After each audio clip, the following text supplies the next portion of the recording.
తుని మండలంలో చిన్నారి జ్ఞానేశ్వరి తప్పిపోయి దాదాపు 10 రోజులవుతుంది. రోజులు గడిచే కొద్దీ అసలు పాప బతికే ఉంటుందా అనే అనుమానాలు కూడా బయలుదేరాయి. శనివారం నుంచి నేషనల్ డిజాస్టర్ రెస్పాన్స్ ఫోర్స్ కూడా పాప ఆచూకీ కోసం గాలిస్తున్నాయి. థర్మల్ డ్రోన్స్ ను వాడి చిన్నారి జ్ఞానేశ్వరి కోసం వెతుకుతున్నాయి. మరోవైపు పాప తల్లిదండ్రులతో పాటు స్థానికుల్లో జ్ఞానేశ్వరి క్షేమం గురించిన ఆందోళన తారాస్థాయికి చేరిపోయింది. పాప ఎక్కడ?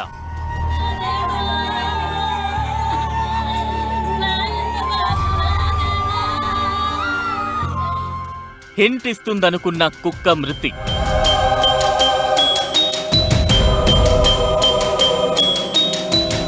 రోజులు గడిచిపోతున్నాయి కానీ కాకినాడ సిహెచ్ అగ్రహారంలో మిస్ అయిన చిన్నారి బాలిక జ్ఞానేశ్వరి ఆచూకీ మాత్రం లభ్యం కాలేదు.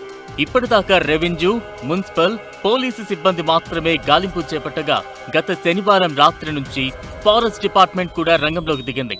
అలానే స్పెషల్ సెర్చ్ టీం హనుమాన్ కూడా థర్మల్ డ్రోన్ల సాయంతో పరిసర అటవీ ప్రాంతాల్లో గాలింపు చేపట్టింది.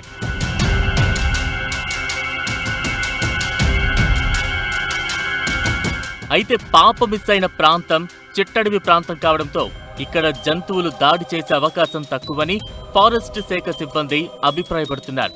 కొండ చిలువల సంచారం కూడా ఉండే అవకాశం లేదని, ఇతరితర జంతువుల సంచారంపై కూడా అనుమానం వ్యక్తం చేశారు. ఈ కొండను ఆనుకుని, ఈ మకాన ఆనుకుని చెరువులు లాంటి గుంటలు లాంటి ఉన్నాయి. ఒకవేళ వాటిలోకి యానిమల్స్ ఏమైనా నీళ్లు తాగడానికి వచ్చి ఆ బాబతులో ఈ పాపను ఏమైనా ఇబ్బంది పెట్టిందా అని చెప్పేసి కోణంలో మా అధికారులు దర్యాప్తు చేయమంటే మళ్ళీ ఈ టీంని తీసుకుని, ఈ డ్రోన్స్ తీసుకుని, థర్మల్ డ్రోన్స్ తీసుకుని మళ్ళీ రావడం జరిగింది సార్. ఇప్పుడు అదే కోణంలో దర్యాప్తు చేస్తున్నాం. ఈ కొండ ప్రాంతంలో అయితే అడవి పందులు సార్ ఉంటే, జింకలు ఉంటాయి, దుప్పులు ఉండొచ్చు, కౌజింగలు ఉంటాయి. ఇంక తప్పితే పైథాన్స్ అరుదు, పైథాన్ ఉండొచ్చు, పైథాన్ ఉండదని అన్నాం. తాజుపాములు అయితే ఎక్కువ ఉంటాయండి, అలాగే పొడపాములు అవి ఉంటాయి. అడవి పందులు అయితే మస్తుగా ఉంటాయి, ముళ్ళ పందులు ఉంటాయి. అంతమించి క్రూర జంతువులు అయితే ఏమీ లేవు సార్. మేము చాలా కాలం నుంచి నా సర్వీస్ అయితే ఇక్కడే. ఇది అంత దట్టమైన అడవి కాదు, చిట్టడవి అండి. ఇది ముళ్ళ పొదలతో కూడుకున్న చిట్టడవి కాబట్టి క్రూరమైన జంతువులు అయితే ఉండవు. జంతువుల వల్ల అయితే పాపకి ఏమో ప్రాణహాని ఉండదని మేము అనుకుంటున్నాం. మరోవైపు పాప ఆచూకీ కనుక్కోవడంలో కీలకంగా మారుతుందనుకున్న కుక్క చనిపోవడం కూడా అనూహ్యమైన పరిణామం. అసలు 5 రోజుల క్రితం ఇంటికి వచ్చిన వెంటనే కుక్క ఆరోగ్య స్థితిపై శ్రద్ధ వహించి ఉంటే బావుండేదన్న అభిప్రాయాలు వ్యక్తమవుతున్నాయి. ఈ పెంపుడు కుక్కకి రేబిస్ సోకిందనే అభిప్రాయమున్న జీపీఎస్ ట్రాకర్ అమర్చిన కొద్ది గంటల్లోనే కుక్క చనిపోవడంతో అసలు కుక్క ఇంటికి వచ్చిన తర్వాత ఏం జరిగిందనే సందేహాలు కూడా వ్యక్తమవుతున్నాయి. ఈ ప్రశ్నలకు సమాధానాలు మాత్రం పోస్ట్ మార్టం తర్వాత దొరుకుతాయి. కానీ అసలు 2.5 ఏళ్ల చిన్నారి ఒంటరిగా ఎవరి సాయం లేకుండా అడవిలోకి వెళ్లగలదా? ఒకవేళ వెళ్లినా ఎంత దూరం వెళ్లగలదు? థర్మల్ డ్రోన్స్ అనేవి బతికి ఉన్న శరీరంలోని ఉష్ణోగ్రత ఆధారంగా పనిచేసేవి. పాప మిస్ అయిన 9 రోజులకు ఈ డ్రోన్ల వినియోగం ఏ మేరకు ఫలితం ఇస్తుందన్నది కూడా చర్చకు వస్తోంది.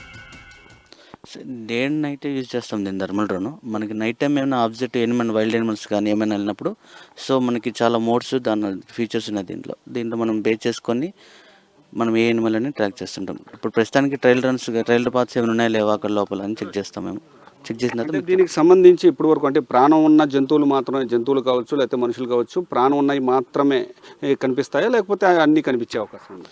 మెయిన్ అవ్వండి, మన బాడీ హీట్ జనరేట్ చేసుకొని తీసుకుంటుంది. పాప తల్లిదండ్రులు భవానీ, గణేష్ మాత్రం తాజాగా కొన్ని సందేహాలు లేవనెత్తారు. జ్ఞానేశ్వరి మిస్ అయిన రోజు అడవిలోకి వెళ్లడానికి ఉన్న కంచె దూరం 200 మీటర్లు కాగా అంత దూరం పాప ఒక్కతే ఎలా వెళ్ళింది అనే అనుమానం వ్యక్తం చేశారు. వాళ్ళు మరి చెప్పింది ఎంతవరకు నిజమో రాంగో నాకైతే తెలియదు సార్. పాప అయితే అక్కడికి వెళ్ళే ఛాన్స్ లేదు సార్. ఒకవేళ వాళ్ళు చూసున్నది నిజమే అయితే డైరెక్ట్గా తీసుకొచ్చి నాకు చెప్పాల్సింది సార్.